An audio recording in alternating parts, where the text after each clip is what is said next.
Dime of the week, there was plenty of nominees. Drew Brees to Brandon Cooks in that game. Boy, he got loose on a 98-yard touchdown. Beautiful ball. Drew Brees dropped it in the basket. Jimmy Garoppolo dropped one in the basket to Kevin Hogan. That was beautiful up the left sideline. Ben Roethlisberger dropped one in the basket. A lot of balls some beautiful balls this week. Ben Roethlisberger hit Antonio Brown, I believe it was on the second one. Beautiful ball. Where he could only get it. Beautiful ball. But the winner, hands down, the winner was Aaron Rodgers. That ball he hit Devontae Adams with for a touchdown. It was a touchdown or got right down to the 1-yard line. It was the closeout. I think it was towards the end of the first quarter. Or close out the first half, I'm sorry. Jacksonville was draped on him. Guy had a hold of his jersey. And, yeah, he just flicked it. Literally flicked it like off his tippy toes almost. Wasn't able to step into the throw, threw an absolute dime. That's what A-Rod does. So, yeah, dime of the week, Aaron Rodgers. Green Bay beat Jacksonville, by the way, 27-23. I got a stat for you. Jordy Nelson, when he plays, the win-loss record is what it is when he plays. And they're a Super Bowl contender when he's there, and without, they're not. It is what it is. But Aaron Rodgers' completion percentage, when he throws to Jordy Nelson, is 70%. I believe it's now over 70%. He's got 50 career touchdown passes to Jordy Nelson. And like I said, they're just a different team with when Jordy Nelson is out there. Jacksonville, at some point, you have to start pulling out these victories. Or you can't lose consistently. You got to do one or the other. Like I said, 8-8 was my goal for Jacksonville. It's just a personal goal. Know what they got going on. But you got to start getting these victories. And you can start this week. If you can go beat San Diego, Jacksonville travels to San Diego. 2 0-1 teams. San Diego blew a 3-touchdown lead to Kansas City. They ended up losing that game 33-27 in overtime. So, yeah, you're going to have 2 0-1 teams in Jacksonville, San Diego, getting somewhat desperate. But Jacksonville, if you want to be good, if you want to be a playoff contender, got to start winning these games. Go beat Jacksonville. Come out of this 1-1. Somehow figure out a way to come out of this 1-1. Because you don't want to start 0-2. And speaking of starting 0-2, Dallas and Washington, 2 0-1 teams. They face each other in week 2. Very interested to check out that game. Dallas lost to the Giants 20-19. Hey, you have a rookie quarterback, a rookie running back. Growing pains. Dallas, it's going to be growing pains. Dak was high on a lot of balls throughout the game. Charge that to adrenaline. Terrence Williams, we all know about him and the play at the end of that game, but there were a lot of plays that Dallas left on the football field. You can blame Terrence Williams for not getting out of bounds, and yes, he should have, darted towards out of bounds. No excuse there, but he shouldn't wear the entire blame. There's a lot of plays left out on that football field. The Giants, again, don't gloat too much. Do not gloat too much. Although it was good to see Victor Cruz get back in the end zone. He is the Poetic Justice Award winner this week, Victor Cruz. What a long journey back. All last year, he didn't play at all. They were going to cut him. He ended up restructuring his deal. So props to Victor Cruz getting in the end zone. The Giants, you get New Orleans in week 2 at home. Get to come home to New York and get New Orleans. Take care of business. Again, I wanted to pick the Giants to win the division at the beginning of the year, but it was games like this. If they played a pretty good defense against the Dallas Cowboys in week 1, but that was against a rookie quarterback. If you go out here and the defense shows me something against New Orleans and you move to 2-0, I'll be a believer. Speaking of being a believer or believing you in the NFC East, Philly, I mentioned them beating Cleveland 29-10. Go beat Chicago on Monday night. Philly travels to Chicago on Monday Night Football. I'll buy into you as contenders in the NFC East if you can go beat Chicago. The Bears are 0-1, by the way. They did. They lost to the Texans 24-13.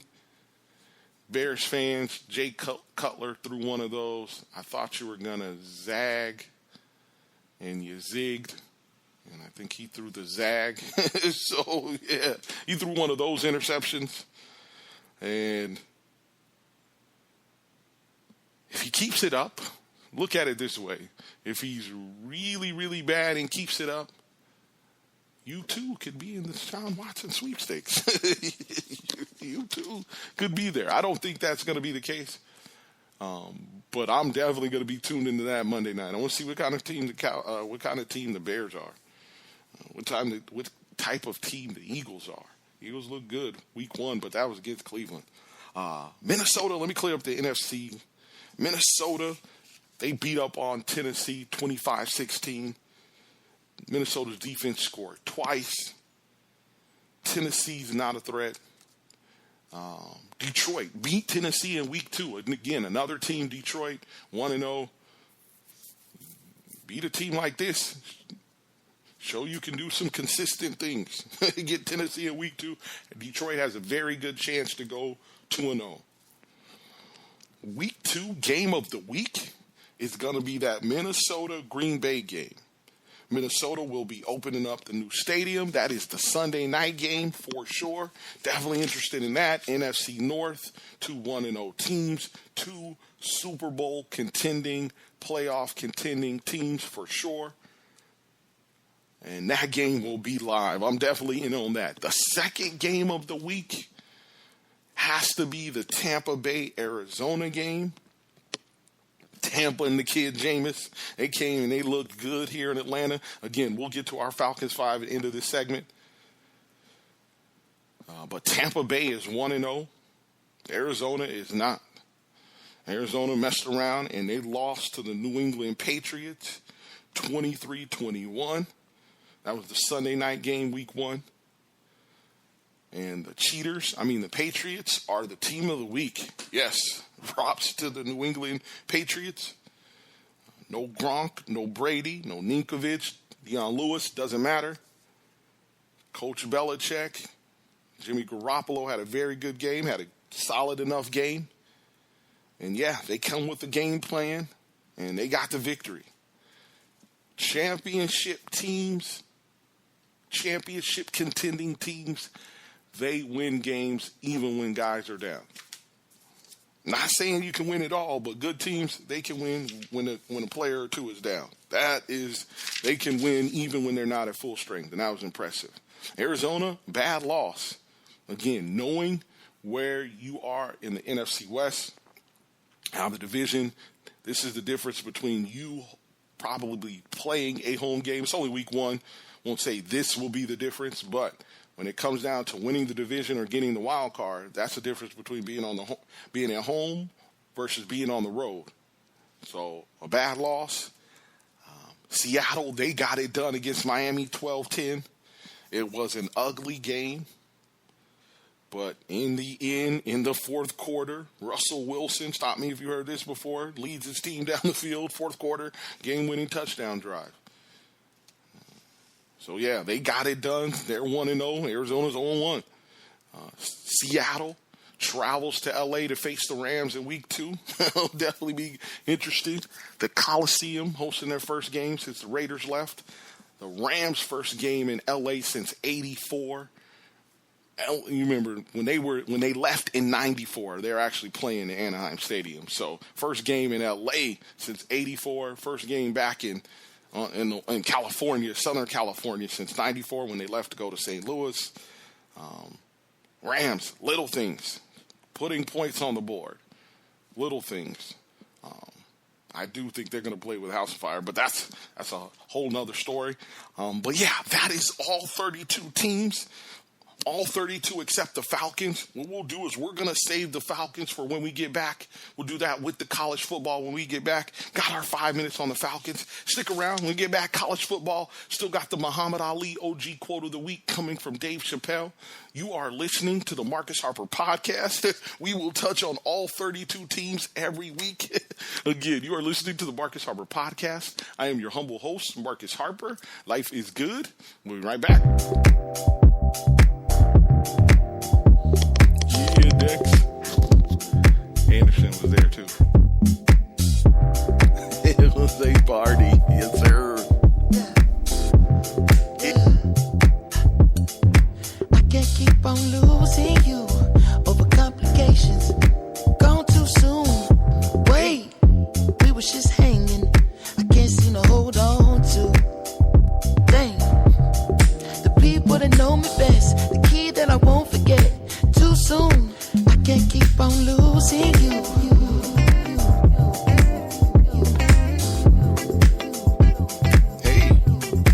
I can't keep on losing you.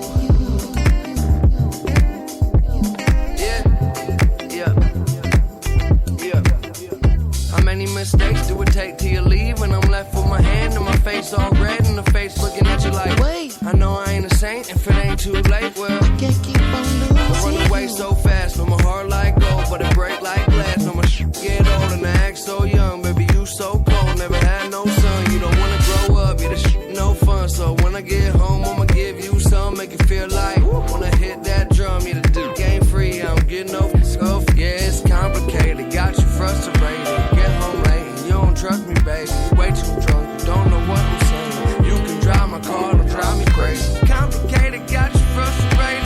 Every single night I keep you waiting. You say you don't care, that's what you're saying. We both know that's some bullshit. Okay, we be fighting, we be reuniting. Kiss me, touch me, tease me, me excited. Got a devil who is so trying to get through to you because I can't keep on losing you over complications. Gone too soon. Wait, we was just hanging. All right. We are back. You are listening to the Marcus Harper podcast. That song goes. That is off Mac Miller's upcoming album, The Divine Feminine. It comes out this week, I believe. By the time you hear this, album may already be out. That is Mac Miller featuring Anderson .Paak. Anderson .Paak was at One Music Fest. Mac Miller was not, but that's off Mac Miller's album. Make sure you go check that out. That song's called Dang. Make sure get the clean version if you don't like curse words, because it's got plenty in there.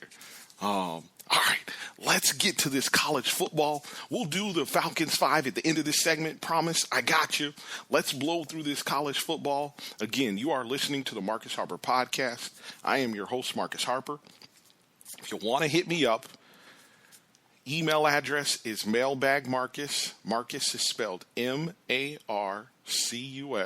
So it's mailbagmarcus@gmail.com. You can hit me up there. If you want to call me, you can. Telephone number to the show is 404-806-1416. Definitely check me out there, 404-806-1416. Twitter. You can hit me on Twitter. My Twitter handle is @SplashBrother. It is case sensitive. It is all one word. There's a capital S on Splash. There's a capital B on Brother. Brother ends in an A. So definitely look me up. For all my people who got my business cards, SoundCloud is the best way to get me. For your first time hearing me, check me out, SoundCloud. And then again, the show is going to run live. Get the Spreaker app. Spreaker is speaker with an R. Get the app. Check out Doug Stewart's show. Doug does a show live Monday through Friday, 10 a.m. to 12 p.m. Eastern Standard Time. Check him out. Get the app Monday through Friday. My show is going to run live Wednesdays at 12 o'clock. Okay? So definitely check that out. Let's go ahead and get into this college football. Football did us a solid last week by putting no ranked opponents versus each other. So that worked. That allowed us to get the concerts and get it in for sure. TCU, they lost. They were one of my Final Four picks. They lost in double overtime, 41-38. That may end up costing them. We'll see.